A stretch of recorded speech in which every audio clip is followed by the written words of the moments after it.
నమస్తేమా. నమస్కారం. ఎక్కడి నుంచి వస్తున్నారు? పెద్దంబర్పేట నుంచి వస్తున్నాం. ఎన్ని సంవత్సరాలు చేస్తున్నారు? గత 20 సంవత్సరాల నుంచి చేస్తున్నాం. సికింద్రాబాద్ అమ్మవారు సంతోషంగా ఉందా? ఆనందంగా సంతోషంగా ఉంది. ఎందుకంటే మా శివశక్తులకు ప్రభుత్వం పాటుపడే ముందు దారిచ్చింది కాబట్టి సంతోషంగా ఉంది. పోయినసారి గత 7 సారి చాలా ఇబ్బందులు అయినాయి.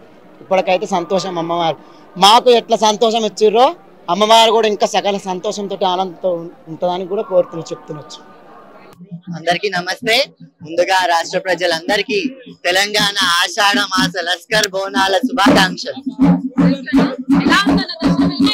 చాలా బాగా అయింది. అమ్మవారు పెద్ద కళ్ళతో లోకాన్ని, అమ్మవారి ఆలయం చిన్నది కావచ్చు, ఇక్కడ జరిగే ప్రజలందరినీ చూస్తున్నట్టుగా పెద్ద కళ్ళు వేసుకొని చూస్తాం.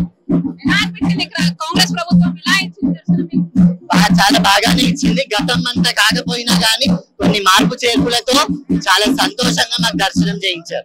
ప్రభుత్వం ఏర్పాట్లు ఎలా ఏమైనా ఇబ్బందులు అనిపించాయి? ఎటువంటి ఇబ్బందులు అనిపించలేదు. చాలా సంతోషంగానే ఆహ్వానించారు. ఎలా ఏమని మొక్కారు అమ్మవారికి? లోకా సమస్త సుఖినో భవంతు.